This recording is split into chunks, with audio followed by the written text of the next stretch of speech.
You've heard of moving house. Well, we're moving factories, ice cream factories. This here's the Rossi Ice Cream Factory. We've got lorry loads of stuff moving. It's costing us hundreds of thousands, probably millions of pounds to do this whole project. On this video, I'm going to tell you all. Let's go.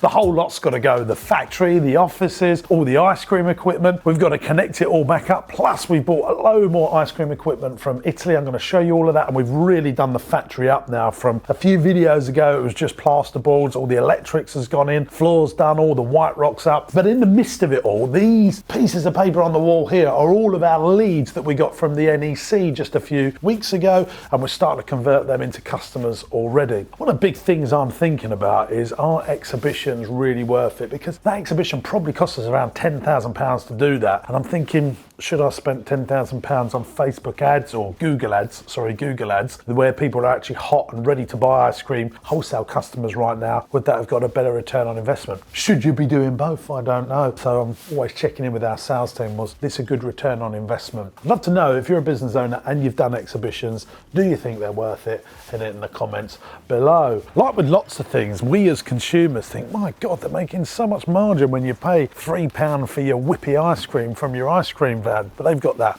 70, 80,000 pound ice cream van to pay for. Now, for us as manufacturers of ice cream, we make good margins, great GPs when we sell our ice cream, but it's all of this that needs to be paid for. All of these packaging pots and cardboard boxes to put the pot inside before you sell it to Asda, Morrison's or Co-op, or even to our thousands of independents that we supply. But then you got to pay for this gigantic warehouse just to stock stuff. And because you've got the shipping container problems at the moment, where it's taking ages for stuff to get into the country, we're now paying for more space just to store this bleeding stuff. And when you go and see the new factory, I've done this on loads of other videos, but I never shy of telling people, actually, overheads is what kills this business. I've got to come up with like £100,000 a month just to cover the overheads before I sell any ice cream. Really tough. So this is the rear of our brand new factory, Rossi Ice Cream. We've partnered it up with Teddy Tasty, which is another one of our companies.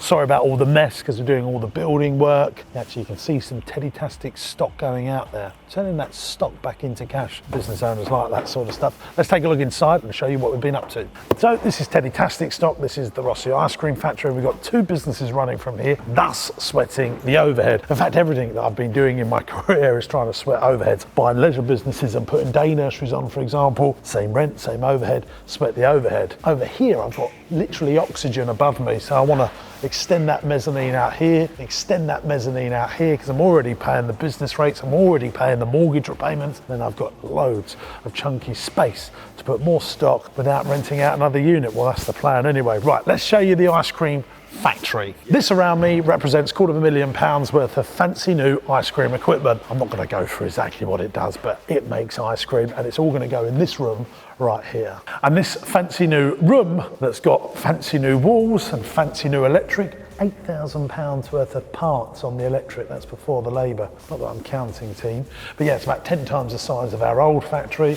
We're going to be making our cakes and our breads here as well, so leverage the overhead. It's really, really exciting. So down here underneath me is the ice cream factory. Up here is the mezzanine. We've got all of our teddy bear and sand art business. We supply great companies like Havens and Park Dean and all those brilliant people, plus all my venues. Yeah, they're pumping out loads of stock. Busy. Loads of orders going out, Ruth. What's happening? Lots happening. That's what we want to hear. You can see we're full to the rafters up here, and we've got some more airspace, so we're going to put racking in and stuff like that. But this here, look, drives me insane. Like, I could literally extend that out there and have, I don't know, another 1,800 square foot, 1,800 square foot, 3,500 square foot of space for the sake of a 15 grand mezzanine. That would probably be about 6 months rent in a warehouse, and then I've got it forever, haven't I? Look, got loads of Rossi pots here as well. I'm the man that sells all the sand.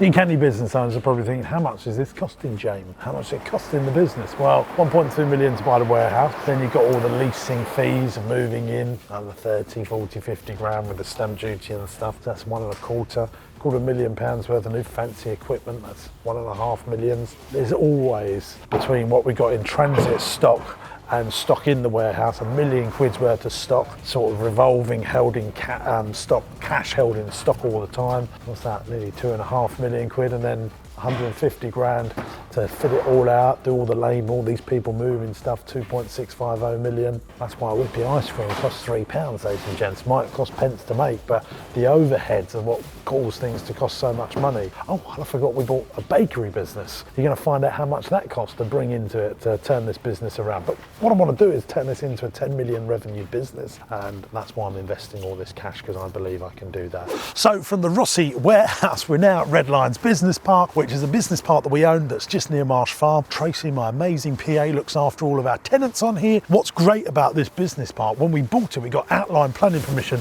to put 22 units over there. When I bought it, the rents were about £95,000 a year that the park was generating. It was my job to get it as close to 10% rent for the total capital deployed, which is my number one rule in property investment. So I needed to try and make the site make another £50,000 a year. One of the ways we've done that is we've increased the rents, got better tenants, but we've also put in a yard here. So Ian, my top maintenance man, he put all the fencing up, he decorated the porter cabin thing over there, getting about £650 a month for that, for a bit of land that we had. We had some of the fencing there, but it was just like falling apart. But that was time and £3,000, £4,000 to do all that up. Over here, I've got new tenants on a construction business that they wanted a yard as well. We had a porter cabin, a container, and they've done it all up. They've put all the flooring in, they've done all the fencing work. I've just given them some rent free and a bit of a discounted rent for the first year. That gets all my time back. Now I've got a new tenant. That's another, next year after that first 12 months, another 10 grand a year of income coming in. So once we've done the 22 units, we've got this unit, we've got this unit,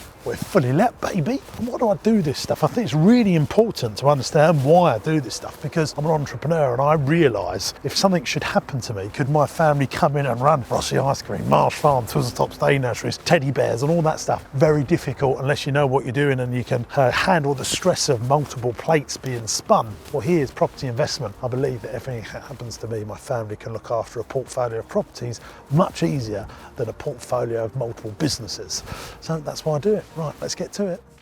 So yeah, I did. I started off as a kids entertainer, and I realised very quickly that I loved doing that, but I was working with my hands and running a profitable job, and so I wanted to turn it into a business that didn't need me to do everything. And so I worked very hard to build up something. Today we're doing about 20 million in revenue. We've got about 1,000 staff. Still have some real strength within our souls to grow that business even further. So yeah, I'm going to take it to 100 million of revenue now. That's my aim. Is it? Yeah. I'm going to try and do it by the time I'm 40 as well. So you're now what, 36? 36, that's right. So you've got 4 years to do it. 4 years to do it. But you see, you build up some momentum, and I think you can do it. And why do I want to do it? Well, because why not? That's one of the main reasons. But also, I've got a big team around me, and I think as I grow the business, I can offer them more opportunities because the business is bigger. When you start to employ good people, which I've always believed in right from a teenager, when you build in those good people, you need to make sure that you're growing, otherwise they're going.